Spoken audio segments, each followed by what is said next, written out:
संरक्षण के मेल से एक अनूठी पहल के तहत त्रिशूल शिवगण वाहिनी ने पवित्र क्षिप्रा नदी को उसके प्राचीन गौरव और स्वच्छता के स्वरूप में पुनर्स्थापित करने के लिए 4 दिवसीय प्रदक्षिण यात्रा का आयोजन किया है। यह जन चेतना यात्रा 2 नवंबर को प्रातः 8 बजे रामघाट से प्रारंभ होगी और 5 नवंबर को 5:30 बजे रामघाट पर एक दीप क्षिप्रा को समर्पित अभियान के साथ पूर्ण होगी।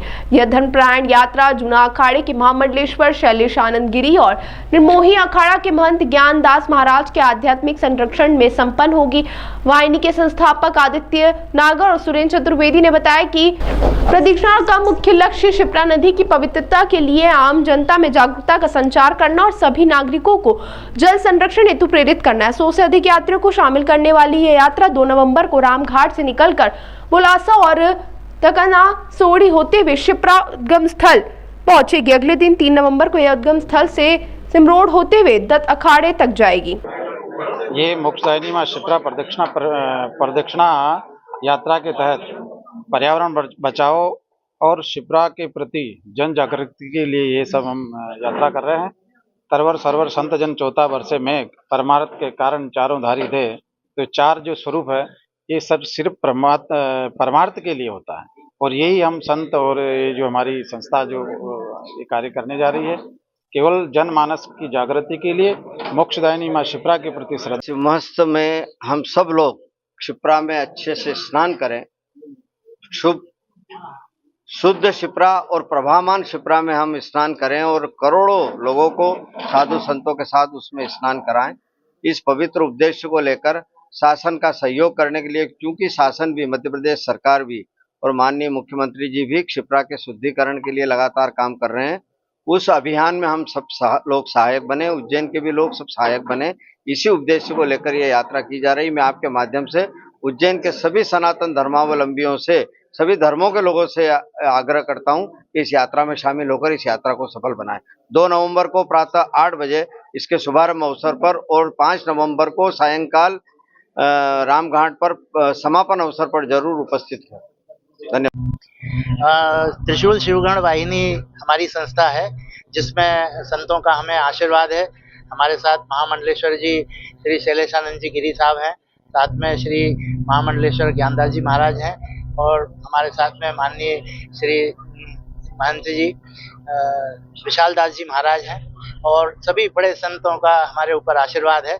उन सभी के आशीर्वाद से हम लोगों ने ये निश्चय किया कि नदी के प्रति जो क्षिप्रा नदी है वो कल बहे और उसको शुद्ध किया जाए, निर्मल रहे, उसका पानी आचमन योग्य हो। इसके लिए हम लोग जन जागरण करें। तो इसके लिए हम लोगों ने ये प्रयास किया है कि जन जागरण के लिए सबसे अच्छा तरीका ये है कि हम अपनी धार्मिक भावनाओं को आगे बढ़ाएं। इसके अंतर्गत हम लोगों ने एक क्षिप्रा प्रदक्षिणा यात्रा निकालने का निर्णय लिया कि 2 नवंबर को प्रातः रामघाट से 8 बजे क्षिप्रा प्रदक्षिणा यात्रा प्रारंभ होगी, जो बोलासा गांव, क्षिप्रा, इसके बाद दखनाखेड़ी और फिर उद्गम पर पहुंचेगी मुंडला दोसर। इसके बाद वहां से हम पलट के आएंगे तो बीच में सेमलिया चाऊ है, इसके बाद क्षिप्रा घाट दूसरी साइड का है और सिमरोड है। सिमरोड के बाद फिर हम दत्त अखाड़ा क्षेत्र में आएंगे। इसी प्रकार यात्रा अगले दिन 4 तारीख को सुबह निकलेगी तो सिद्धनाथ से होते हुए मेलेश्वर भगवान जो उन्हेल में है, जहाँ पे गंभीर और क्षिप्रा का संगम होता है, वहाँ पे जाएंगे और वहाँ से फिर शाम को 4 तारीख की शाम को हम उद्गम संगम पर पहुँचेंगे, जो सिपावरा में संगम है, आलोट से आगे है।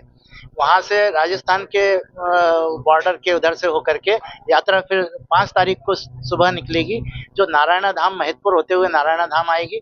नारायण धाम से शाम को 5 बजे उज्जैन में फिर हम रामघाट पर सभी लोग उपस्थित होंगे, क्षिप्रा माँ का पूजन अर्चन करेंगे और इसके बाद एक दिया क्षिप्रा के नाम लगाने का हमने आह्वान किया है।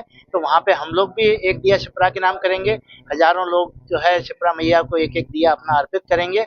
हमारा सारे उज्जैन की जनता और जितने भी हमारे पड़ाव स्थल हैं उन सभी जगहों पर 5 तारीख की शाम को एक दिया क्षिप्रा के नाम अर्पित किया जाएगा। तो हमारा सभी से, पूरे शहर वासियों से भी अनुरोध है उज्जैन के कि यदि कोई घाट पर ना आ पाए तो वे अपने घर पर भी एक दिया क्षिप्रा के नाम अर्पित करें और वो ये प्रयास करें कि नदी से ज़्यादा जुड़ें, उसमें गंदगी ना हो और वो प्रभावमान हो, इसके लिए जो जल संवर्धन का कार्य करना है, किसान लोग भी चाहते हैं कि जल संवर्धन के कार्य हों, तो वो लोग अपने खेतों में तालाब खोदें और जो भी जल संरचना है उनको पुनर्जीवित करें, पहाड़ों का ट्रीटमेंट करें। इन सब के उद्देश्य से हम जनता को जोड़ना चाहते हैं।